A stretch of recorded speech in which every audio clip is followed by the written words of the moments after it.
आदाब, मैं हूं मुमताज आलम रिजवी और इस वक्त मैं आपकी खिदमत में लाइव हाजिर हुआ हूं। बात करूंगा इजराइल और फिलिस्तीन, इसके साथ साथ ईरान और अमेरिका की और पूरे मिडिल ईस्ट की, और जो भी अपडेट्स है वो आपकी खिदमत में पेश करूंगा। हमारे साथ खास एक्सपर्ट होंगे जो हर रोज हाजिर होते हैं और उस पर बातचीत हम करेंगे कि आखिर क्या है। लेकिन जिस तरह से इजराइल खाली हो रहा है, और अब तो खबर यह है जो बहुत इंपॉर्टेंट है, बहुत अहम है, कि खुद अमेरिका अपने अफसरान को अब इजराइल से खाली करा रहा।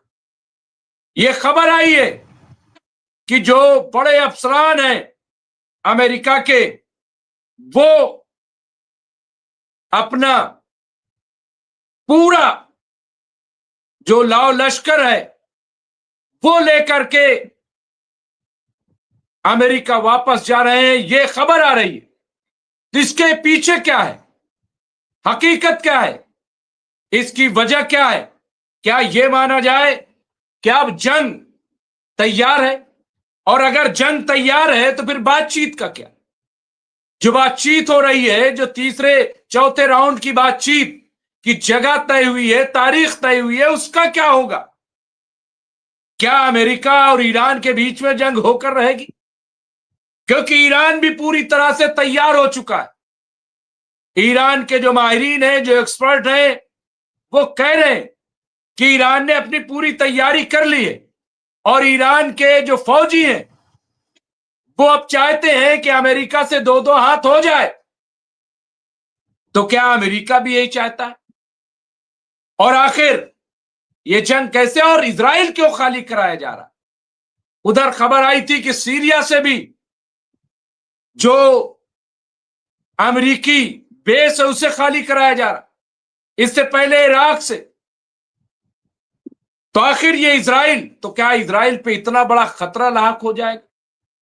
ये खबर आप देखिए, और ये खबर जो चल रही है बहुत इंपॉर्टेंट है। यूएस ईरान में जंग की आहट, इजराइल से स्टाफ हटाने लगा अमेरिका, चीन की एडवाइजरी।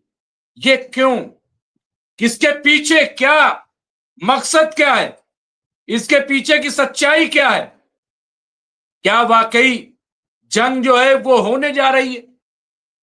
जंग अमेरिका और ईरान के बीच में हो जाएगी?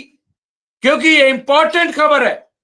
यहां पे आप देखिए, ये मिडिल ईस्ट में बढ़ते तनाव के बीच अमेरिका ने इजराइल से गैर जरूरी स्टाफ को निकलने की अनुमति दी है। यहां पे जो एम्बेसडर है माइक हुकाबी ने फौरन रवाना होने को कहा है। खामनाई के नुमाइंदे ने बातचीत विफल होने पर युद्ध की चेतावनी दी है। चीन ने भी अपने नागरिकों को ईरान छोड़ने की सलाह दी है। तो ये आप देखिए, इसके पीछे का मकसद क्या है? आखिर क्या क्या मकसद है? ये क्या है? क्या वाकई ये माना जाए कि अब जंग होकर रहेगी? क्योंकि ये बहुत बड़ी बात है, बहुत इंपॉर्टेंट, बहुत अहम बात है, और इसकी तफसील जाहिर है कि हम पेश करेंगे। और यही नहीं बल्कि और बहुत सारी ऐसी बातें। यहां पे आप देखिए, मिडिल ईस्ट में बढ़ते तनाव के बीच अमेरिका और ईरान के दरमियान टकराव की आशंका बढ़ गई है। टकराव का जो एक शक है, इसी बीच अमेरिका ने इजराइल में तैनात अपने गैर जरूरी सरकारी कर्मचारियों और उनके परिवारों को वहां से निकलने की अनुमति, इजाजत दे दी है। इजराइल में अमेरिकी जो एम्बेसडर है माइक हुकाबी, जिनका भी बयान आया था, उन्होंने अपने जो सफारतकार के मुलाजमीन हैं उनको ईमेल भेजकर कहा है कि जो लोग इजराइल छोड़ना चाहते हैं वो आज ही निकल जाएं। हुकाबी की ओर से भेजे ईमेल में कहा गया है कि हवाई टिकटों की मांग बढ़ सकती है, इसलिए जल्दी से सीट बुक करें और पहले मुल्क से बाहर निकले। हालांकि उन्होंने ये भी कहा कि घबराने की जरूरत नहीं है, लेकिन जो जाना चाहते हैं देर ना करें। यहां पे आप देखिए, बहुत बड़ी बात है, बहुत इंपॉर्टेंट बात यहां पे कही जा रही है, जिसे नजरअंदाज। यहाँ यूएस स्टेट डिपार्टमेंट ने भी यहाँ पे ट्रेवल एडवाइजरी अपडेट की है।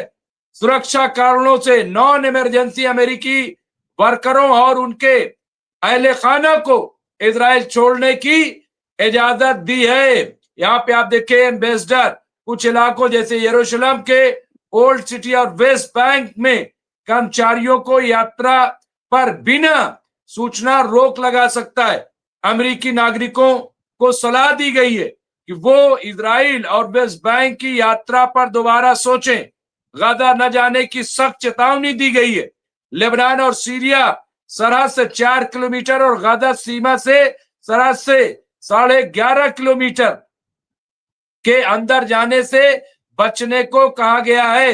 लोगों से सावधान रहने और भीड़ मुजाहिरों से दूर रहने को कहा गया है। यहाँ पे आप ये देखें, और यही नहीं बल्कि चीन ने जो बयान जारी किया है, दूसरी तरफ चीन ने भी ईरान को लेकर एडवाइजरी जारी की है।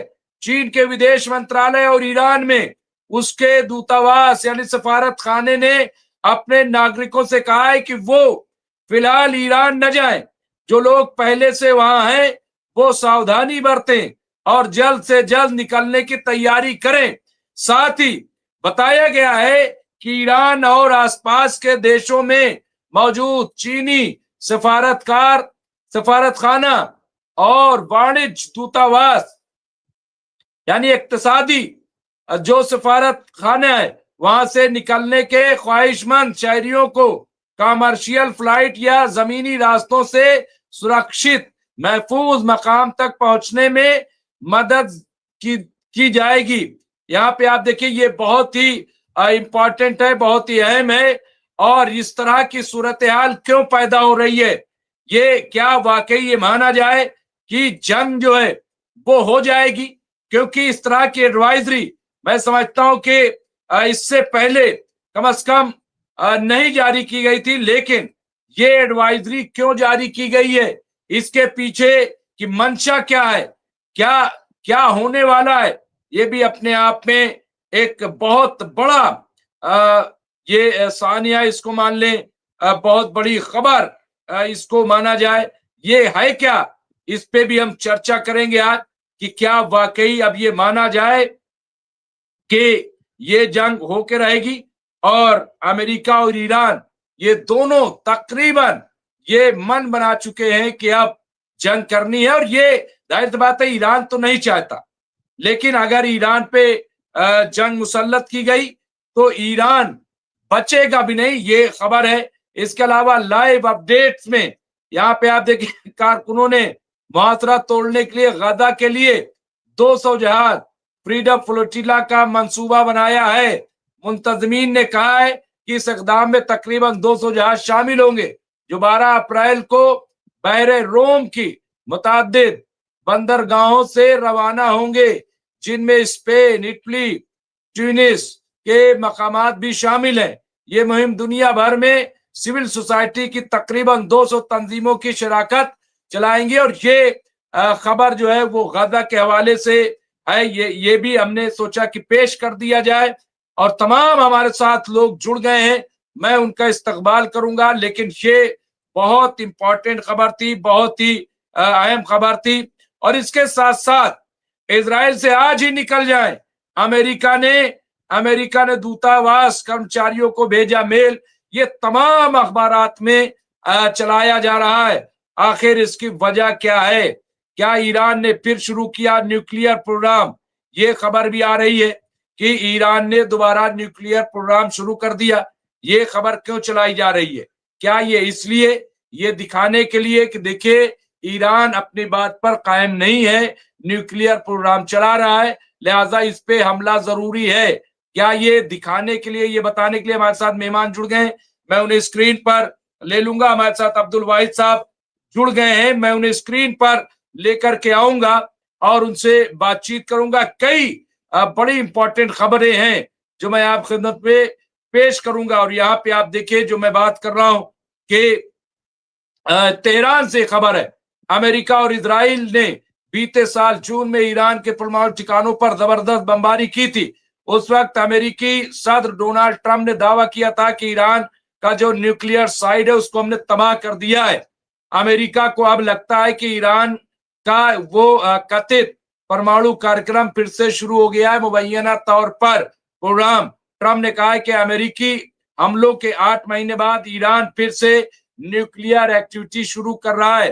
हालांकि सवाल है कि क्या सच में ईरान ने न्यूक्लियर प्रोग्राम शुरू कर दिया है, ये शक किया जा रहा है। ये खबर क्यों चलाई जा रही है? क्या अमेरिका अब अटैक करने के मूड में है? क्योंकि अमेरिका भी बहुत दिनों तक अपने बेड़े को इस तरह से नहीं खड़ा रख सकता। या तो वो वापस जाए या तो फिर अटैक करे, इसके अलावा कोई और रास्ता नहीं। या फर्स्ट पोस्ट की रिपोर्ट के मुताबिक ट्रंप ने ईरान के न्यूक्लियर प्रोग्राम फिर से शुरू करने की बात ऐसे वक्त में की है जब वॉशिंगटन ने वेस्टर्न वर्ल्ड या पश्चिमी एशिया में अपने जंगी जहाज उतार दिए। यहाँ पे एक तरफ अमेरिकी फौज की तैनाती कर रहा है, तो वहीं जिनेवा में अमेरिका और ईरान के बीच बातचीत भी हो रही थी। डिप्लोमेसी फेल होने की सूरत में मिलिट्री एक्शन का आदेश है। यहाँ पे आप देखिए, ईरान ने न्यूक्लियर फैसिलिटीज पर अमेरिकी प्रेसिडेंट ट्रंप का लहजा बीते 8 महीने में बदला है। तो यहाँ पे लेकिन साफ साफ कहा है कि हम बम नहीं बना रहे हैं, लेकिन हम पूरी बात जो है वो नहीं मानेंगे। ट्रंप ने state of the union speech में कहा है कि अमेरिका की चेतावनी के बावजूद ईरान सब कुछ फिर से शुरू कर रहा है। तो आखिर इस तरह की बातें क्यों आ रही हैं?